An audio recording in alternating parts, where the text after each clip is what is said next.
Hello, everyone, and welcome. I am so excited to be here today for the Leaders of Digital Learning 2021. Thank you very much, Tablet Academy, for doing everything with this event and hosting everything. So yeah, let's get started. I'm just going to bring in the presentation here. So welcome to Google Classroom Deep Dive and Top Tips for Primary Teachers. Just double checking that this is live. It is. Brilliant. Okay. So a little bit about me. So my name is Niall Ridgway. I am currently the Primary 1-2 teacher at a school called Merkinch Primary School up in Inverness. I've put a map to show you where Inverness is as well, because I know that people from all across the world are watching this.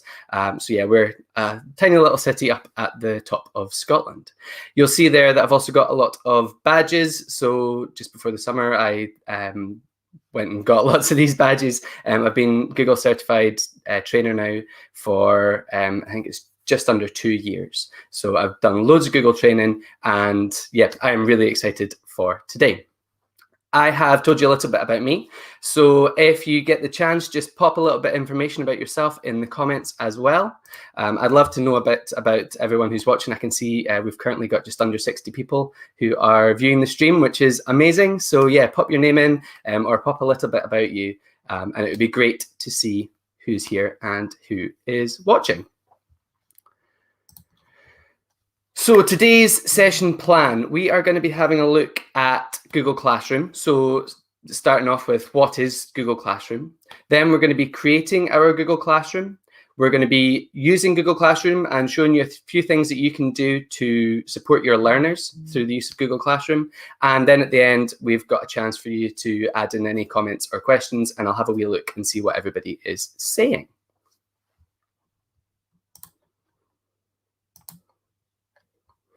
So let's get started. What is Google Classroom? Well, according to Google, on their website, it is a free and easy tool helping educators efficiently manage and assess progress whilst enhancing connections with learners from school, from home, or on the go. Sums it up perfectly. Google Classroom is essentially taking the work that you would do in your physical classroom and putting it into a blended learning scenario. So, for example, instead of having your maths group sitting in front of you, you are going to be using Google Classroom to teach your learners through an online medium. Oops. There we go. Okay, now there are a few wee important things to know as well. So there are limits to the amount of people that you can have in your classroom, but to be honest, people never get near them. So yeah, the amount of teachers you can have in your Google Classroom is 20 if you're on your G Suite or school account. We've done this. We've tried to run whole school Google Classrooms, and you can add more than 20, but it's the first 20 who accept it that are classed as the teachers. You then have to add in everybody as a student. So you can have up to 1,000 students or 1,000 class members minus the 20, so 980 students there as well. You can join up to 1,000 classes, and there's no limit to the number of classes that you can create. You can send up to 500 class invitations per day per teacher, and you can have 20 guardians per student as well. So that is the adults who can log into their student's account to see what's happening. You've also got no limit to the email address visibility, and the topics per class are limited to 100, but again, I've never come near to that number. So yeah, let's have a wee look at Google Classroom. How do we find Google Classroom? Well, there's two main ways, really. The first one is just to search for Google Classroom on Google Chrome. I'd advise using Google Chrome for everything. I find it works best for using all of the G Suite and Google Workspace's products. Yes, you can just search the words Google Classroom and it's going to pop up on Google. Or when you're logged into your G Suite account, up on the top right-hand side, that's right for me, hold on, video says it's that way, you have the 9 dots there, they're kind of like meatballs, and you can click on those buttons and find Google Classroom there.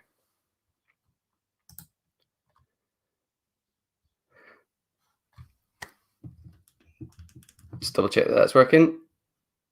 Okay, yep.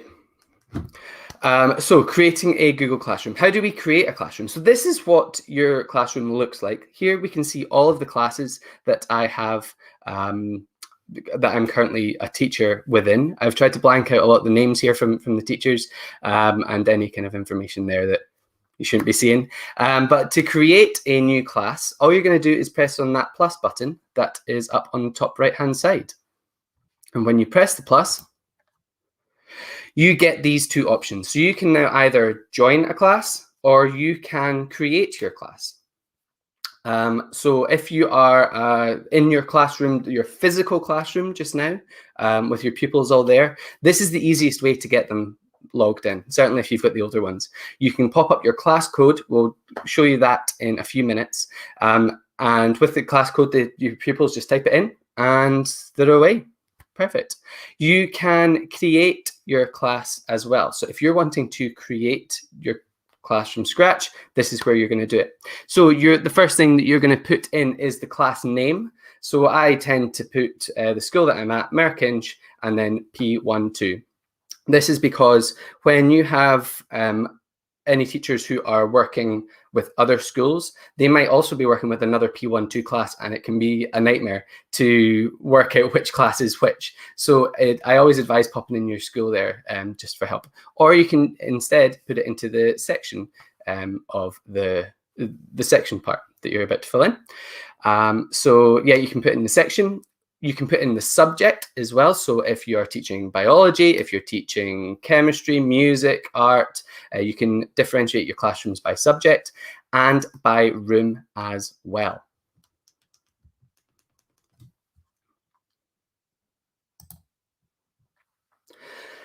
So creating your Google Classroom, as we've said, you can create a subject-based Google Classroom. So it could be a Google Classroom just for your biology students. It could be a Google Classroom just for your music students.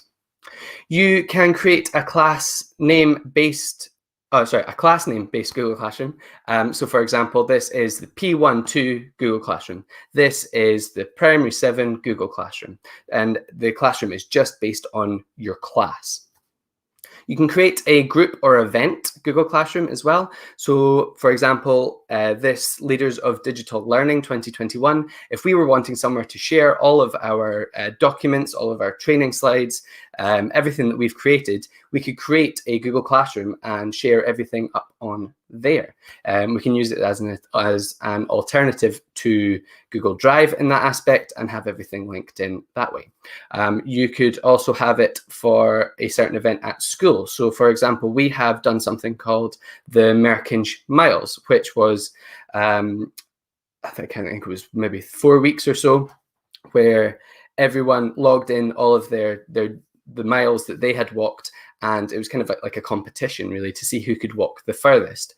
You could have a Google Classroom for any event like this, where the pupils would log in all of their details and information and have access to all of that event. So for example, it might be a book week maybe that you're running, and all of the information is on that Google Classroom. They know just to go to that Google Classroom for everything. It might be for your sports day as well. You might have a Google Classroom that has access to different training for different classes. It might have anything that you can imagine. Groups and events, Google Classroom is a great idea. You can also create a whole school Google Classroom. Now, as I mentioned before, you can only have 20 teachers in your whole school Google Classroom. But maybe that's just something that management would want to be the teachers, and all the teachers could be students as well, and see things from a student perspective, which is sometimes quite nice. It's not often what we do see. So yeah, a whole school Google Classroom is also a nice way to share documents. So if you have any training documents, if you've got any Google Meets coming up that you would like to share with your staff, then putting everything up on a Google Classroom is a nice way to do that.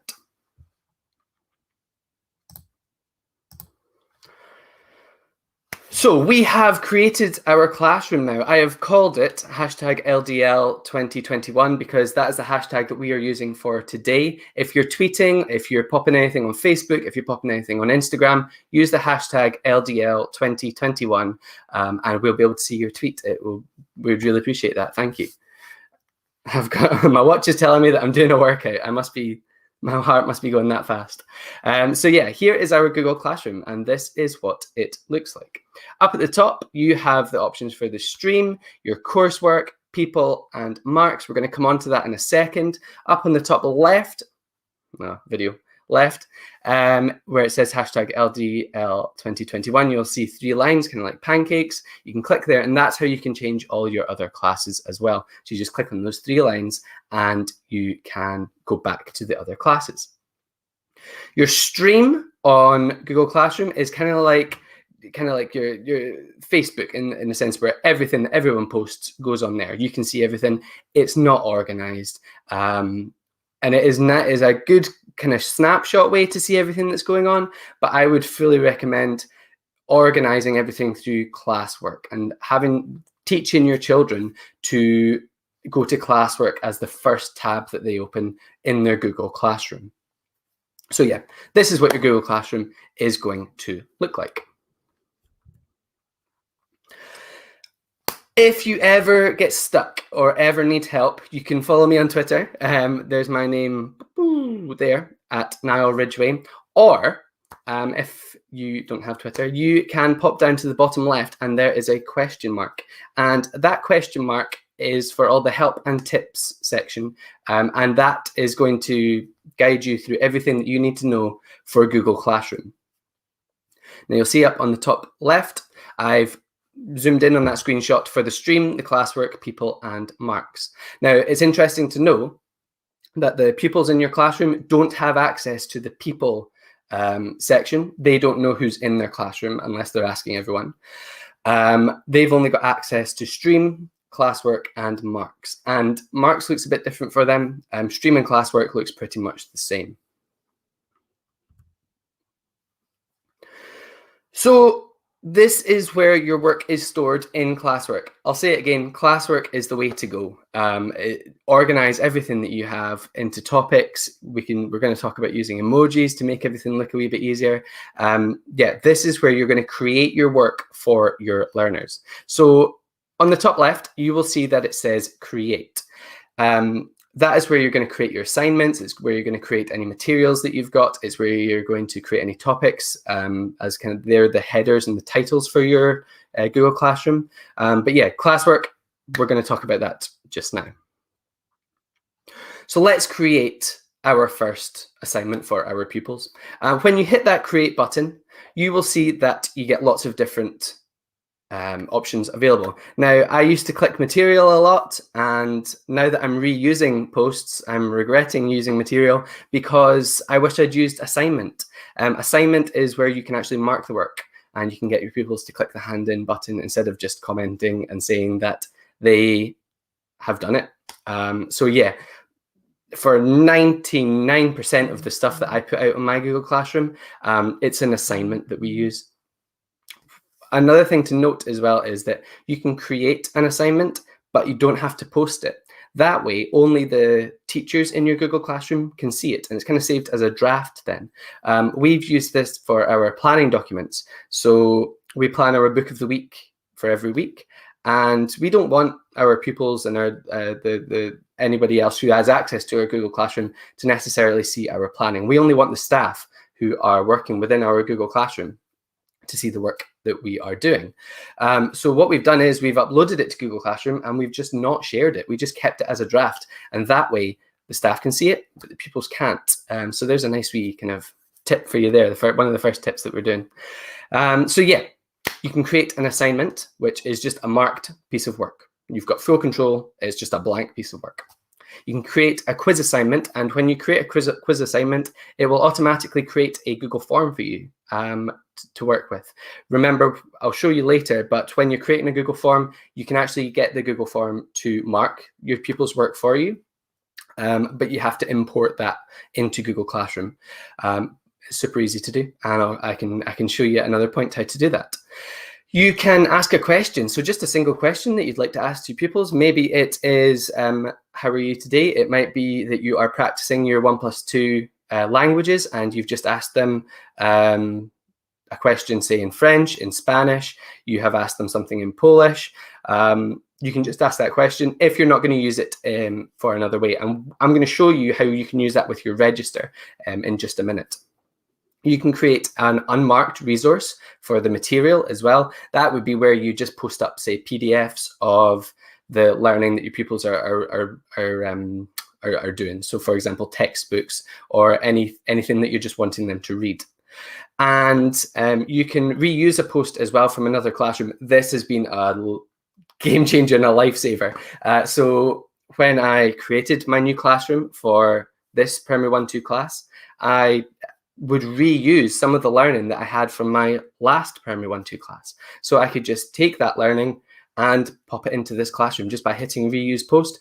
All of the marks, all of the topic stuff, all of the titles and instructions and links are all there. I just had to then hit post and done. You've got a week, 2 weeks of learning just straight away, instantly up. Obviously, I had to change who I was differentiating the work for, and I can select the different students. We'll talk about that soon. But yeah, reuse post is fantastic. I also use this we have a Google Meet for Mondays, Wednesdays, and Fridays for certain children in the class, so like the different groupings. So every Monday, say, it will be one group that gets their Google Meet. We have been using reuse post on the original post, telling them that they've got their meet and just reusing it for the next Monday and then the next Monday and then the next Monday. And it's just a reminder for them. They know how to access the meet. It's just gonna be a reminder that pops up on their phones. And the last thing is you can create a topic. So this is just headers essentially for your Google Classroom. So it's easily organized and easy to navigate. So here we are, we're creating our assignment on Google Classroom. The first thing you'll notice is that you get a white pop-up that appears. On the top left, we have our title. So what we're going to call it, we could call it anything from maths, you could call it addition within 10, you could call it history lesson - Henry VIII, whatever you would call your lesson goes in the title. Then you have instructions. Now, one thing that I've been doing for instructions, or started doing, is using Mote or Screencastify to verbally and visually give the instructions to my learners. I know that in my class, the instructions that I would use would possibly be a little hard for them to read and to understand. So if I just record myself for 10 seconds explaining the instructions to them, that's going to save them so much more time, and it adds a personal touch. So I would recommend adding in Mote or Screencastify as your instructions for your pupils. I know that we are having Mote and Screencastify talks today, so go and check those out on how to do this, and I will talk about it later again as well. So all you do is whack add and put in the link. When you hit, where we're going to go next, yes, so title and instructions, we've done that. Type them up and then record them. You can then, down in the bottom left, you have the options to add, so it appears on the top right here. You've got the option to add, so you can add in something from Google Drive. Maybe you've created the work already. You can add in a link to something, so that's where you put your Screencastify link. That's where you put links to different websites. That's where you'd put in anything else at all. And you can add in a file, so anything that's locally saved on your laptop or device, you would share that through sharing a file. And you can add in a YouTube video. Now, when you add in a YouTube video, what's great is that it doesn't progress onto the next video. It doesn't what's the word? Hold on, I've got YouTube open here. Autoplay, there we go. It doesn't autoplay onto the next video, so you can only show that video to your students. They're not going to get the list of recommended videos. It's just that video that's going to appear. So sharing your YouTube links through Google Classroom is fantastic. You can also, down in the bottom right of this slide, you can also create a new document for your students. So you could create a Google Doc, you could create a Google Slides, you could create a Google Sheet, a Google Drawing, or a Google Form as well. Now, all of these are fantastic. If it's me personally, I'm going to stick to Google Slides and Google Forms for my early years pupils. If I was teaching the older ones, I'd start using Google Slides, Google Sheets as well, and Google Forms. The reason I stick to the Google Slides and Forms for the younger ones are Slides is great for hyper slides and hyper docs, essentially. It's good for moving kind of like drop and drag activities, and it's great as well for taking that learning and then recording it using Screencastify as a video and going over that learning again with the students. So you could, I guess you could do the same for any of those things. I just like using Google Slides a lot. And Google Forms as well, because self-marking, and it's quite easy to navigate and type in your answers. So yeah, that's my recommendations there. When you click any of these things, so docs, slides, sheets, drawings, or forms, you down in the bottom left will see that it creates something new. So here I've created a Google slide, and there's the option for students can view the file, students can edit the file, or make a copy for each student. Oh, this is fantastic. Make a copy for each student. Beforehand, before using Google Classroom, I would create a document, say Google Slides, and I would then have to copy that 30 times, make a copy, and put each child's name in as the title, and then just share that individual copy with each student. Took forever.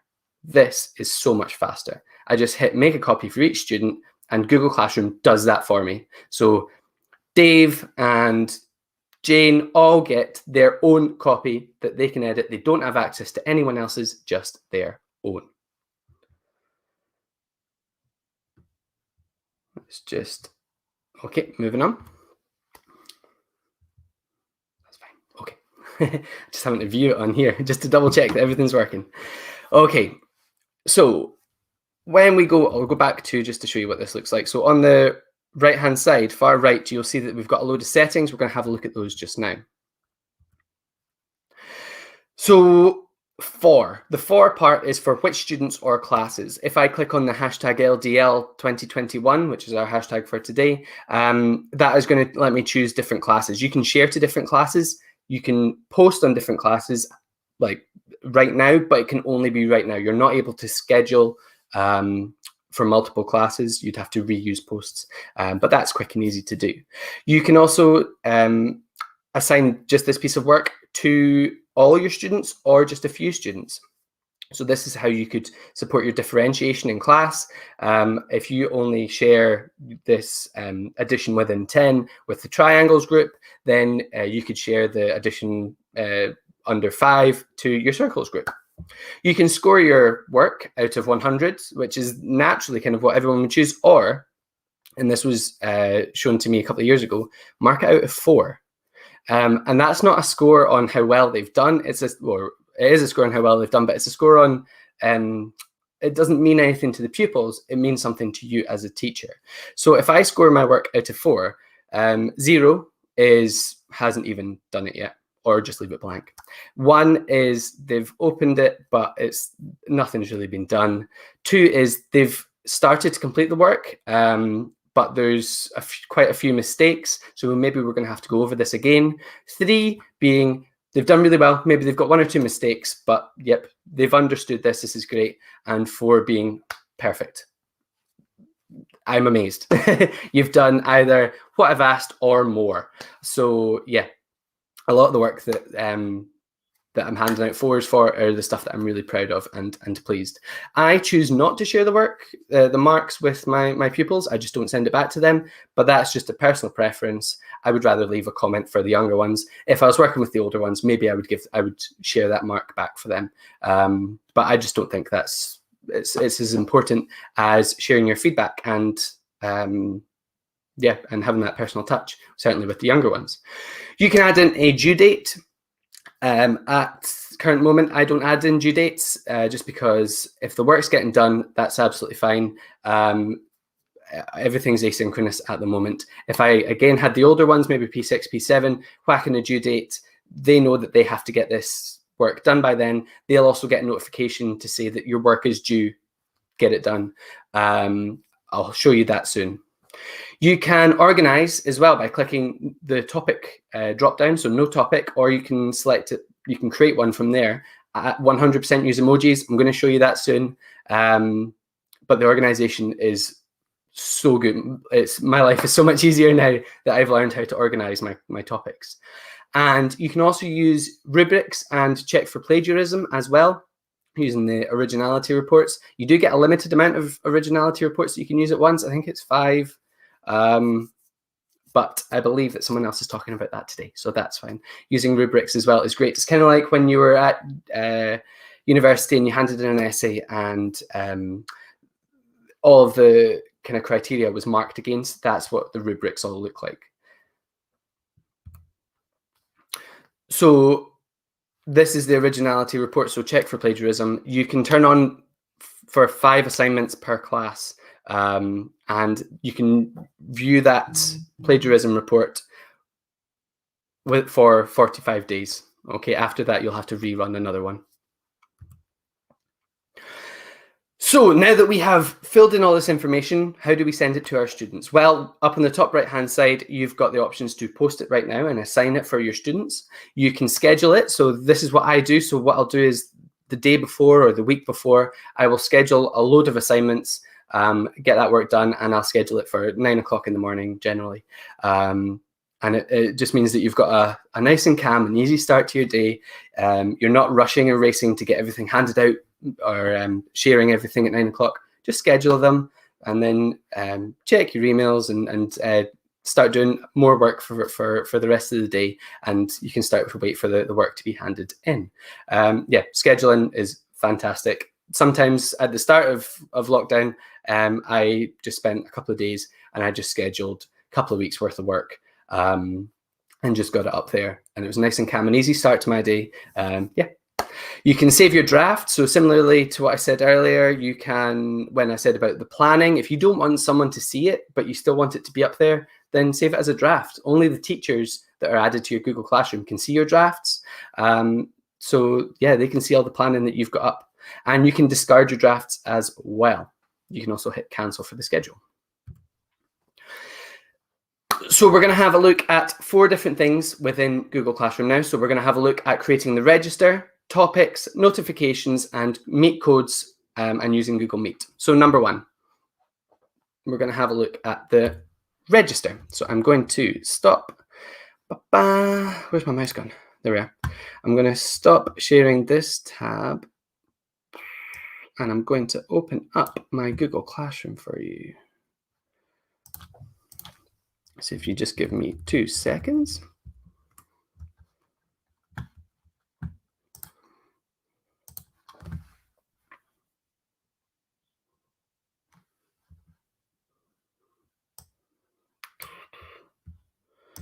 Share, stop screen, and I'm going to share another screen. Share my full screen. There we go.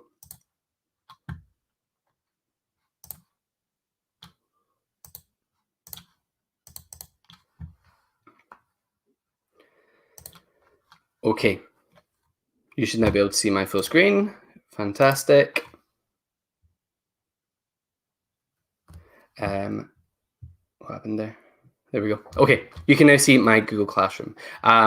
So here we have our stream, and here we have our classwork. The first thing that you want to do when you create your Google Classroom is to have a look at creating your daily register. So here I have my daily register. All I've done is gone create, and I have created a material for my daily register. When I was doing it before, I was doing it on stream, and I was having to move that post up to the top every single day. Just put it up at the top as a topic and daily register. Your pupils go there. First thing they do every day is daily register. So let's click on the daily register. And this is what your pupils will see. So please complete this register every time you log in. So I've added in some kind of stipulations and some support for the pupils there. So please make sure that your name is spelled correctly, just because it's good practice to practice spelling your name, certainly for the younger ones. And it is easier for me to find the pupils as well.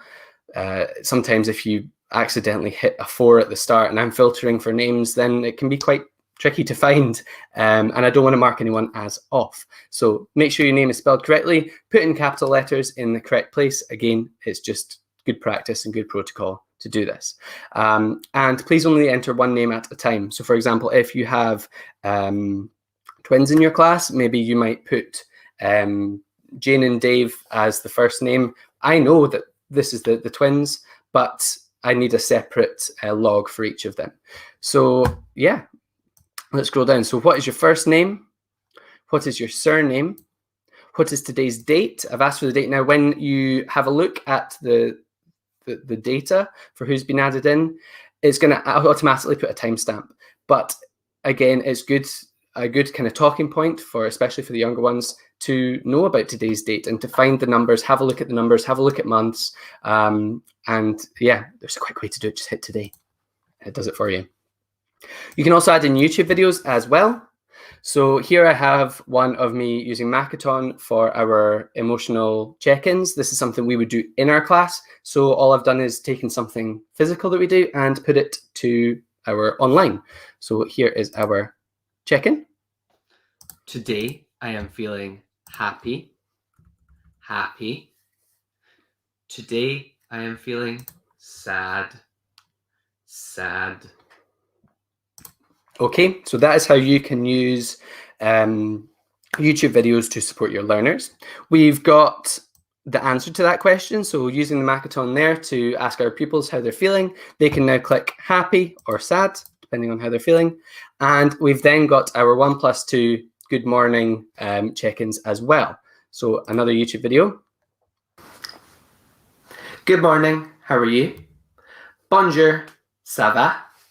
Cześć, jak się masz? Okay.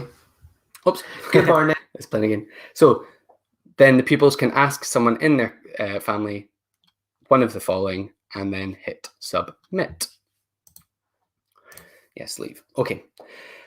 Back to our presentation. We were going to next have a look at topics. Have I got photo? No, I've not. So here I have my topics. You will know. Oh, what am I pressing? Pressing all the buttons. Slow down.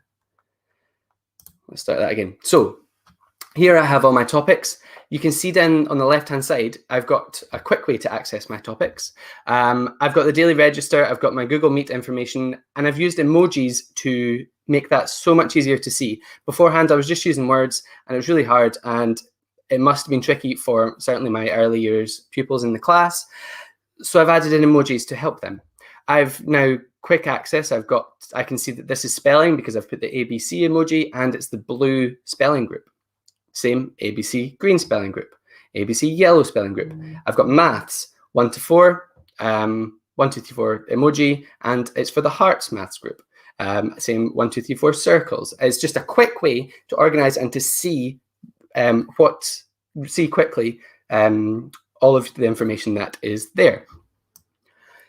Now you'll see I've only put one thing in. So for the Hearts Maths group, this is the work that they've got. It is due at 3 o'clock today. I can see that none of them have handed in of the one pupil in my class that has been assigned it.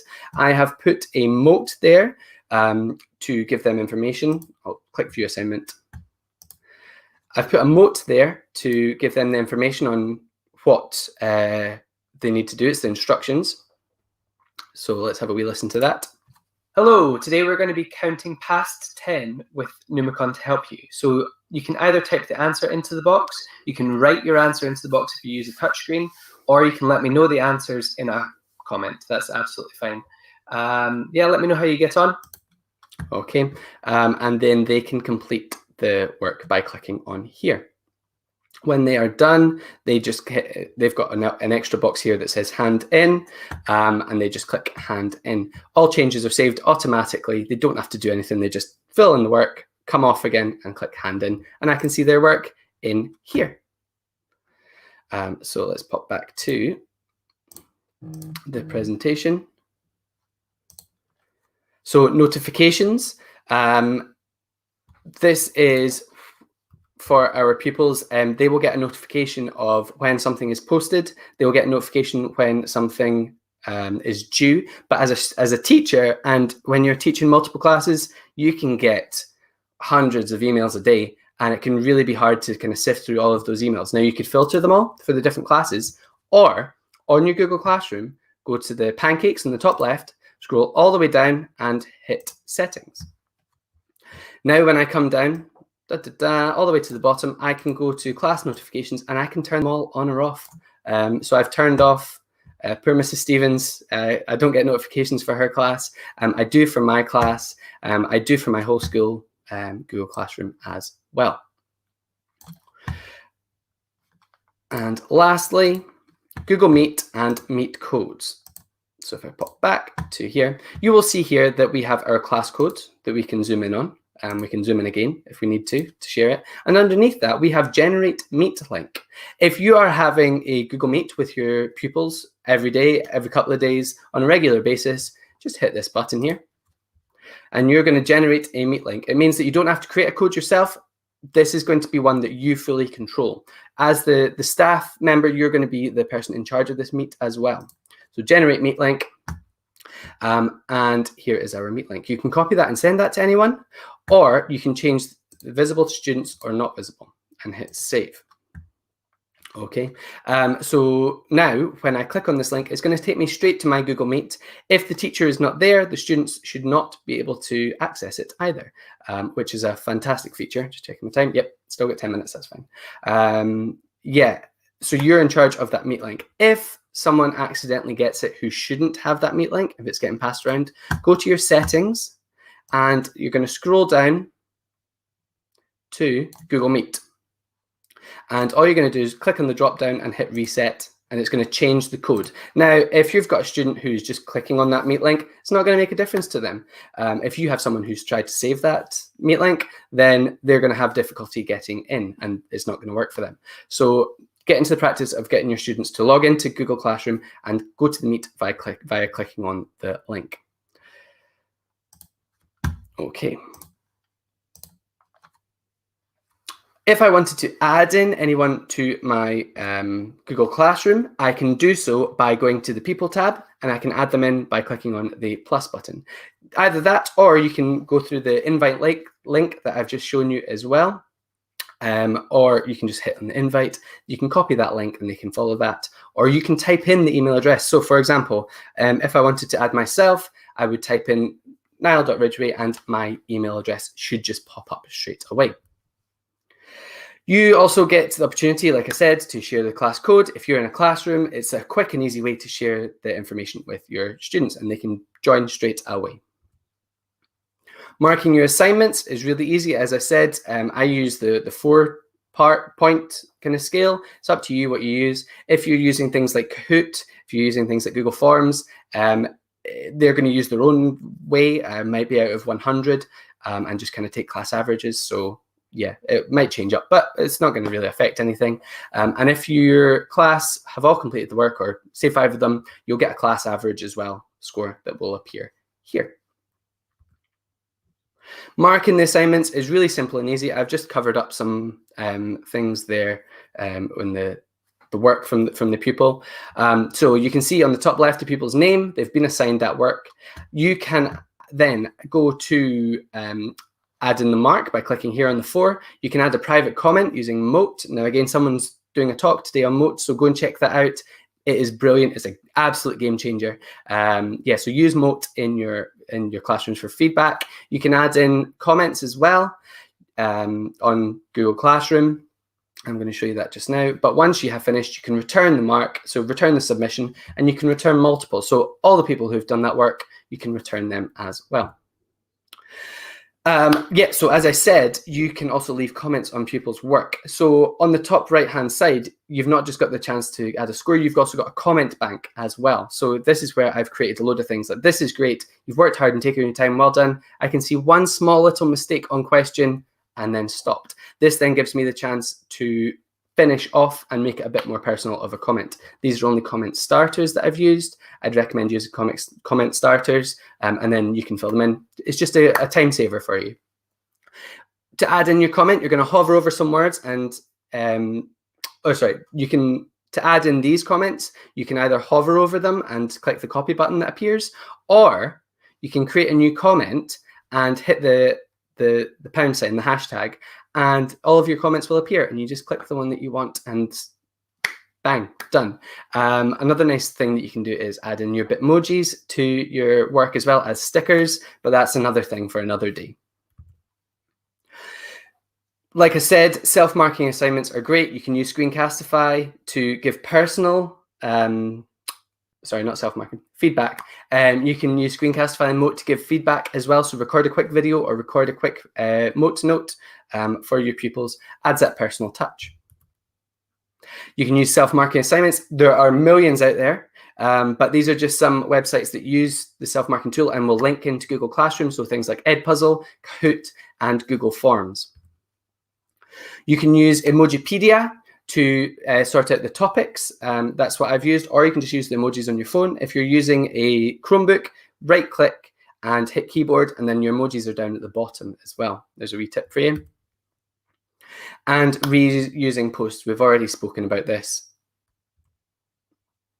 You can also get rid of your Google Classrooms if you don't use them anymore. If you're the main person who's created the classroom and you're a teacher on there, you can archive it. And archiving just means it's hidden away instead. You can still use the work that's from there. It just doesn't appear on your Google Classroom. So here's one that I had last year for my maths groups that I had. And this is what it looks like for our pupils on a mobile. So here I've logged in on my mobile. On the left, you've got the notifications. So Mr. Ridgway has posted work for you. When they log into Google Classroom, they'll see they've got one thing assigned already. And if it's got a date associated with it, if they've missed it, and as well, it will tell them that they've got the work due underneath their Google Classroom.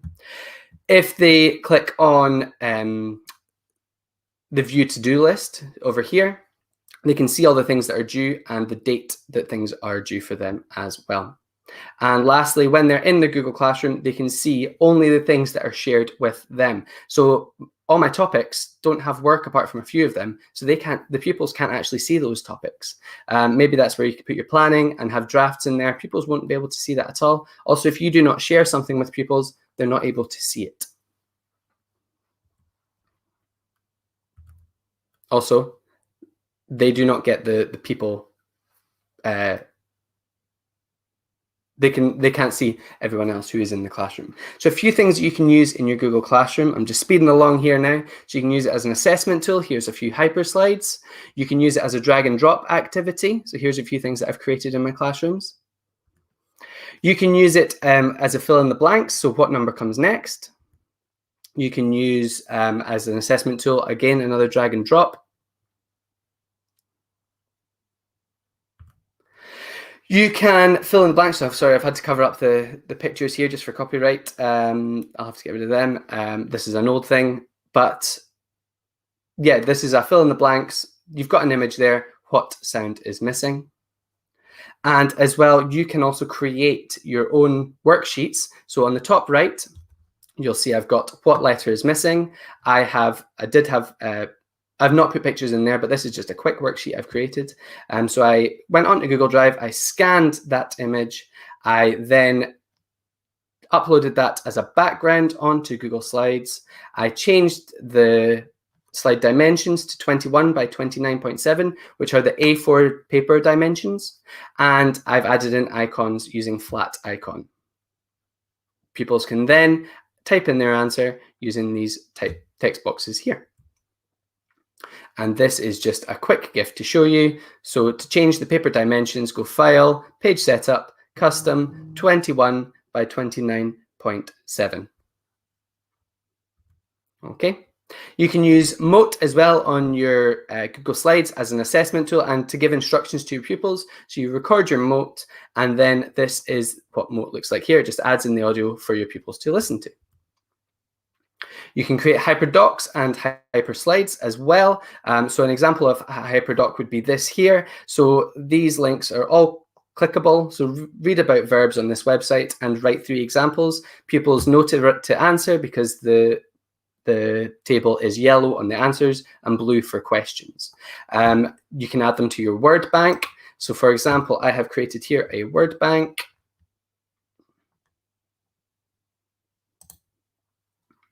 Let's just click on this. Ta-da. And here's an example of a word bank. I really quickly made this last night just to show you what you could do and have all your pupils add in any new words that they learn on Google Slides, and then everybody has access to those. I'm going to pop back here. And lastly, I was wanting to get people's thoughts on things that they've learned so far. We're out of time. That's us done for today. So don't worry about filling in the Menti. There will be other chances to fill in Menti in the future. Don't worry. So yeah, I'll have a wee look at see if we've got any questions. Let's just come out of this just now and see what we have.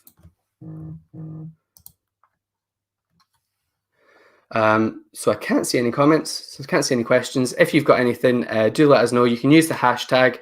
Hashtag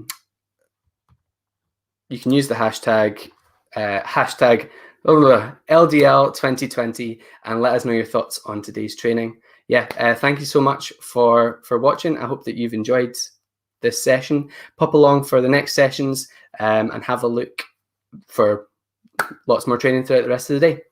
Bye.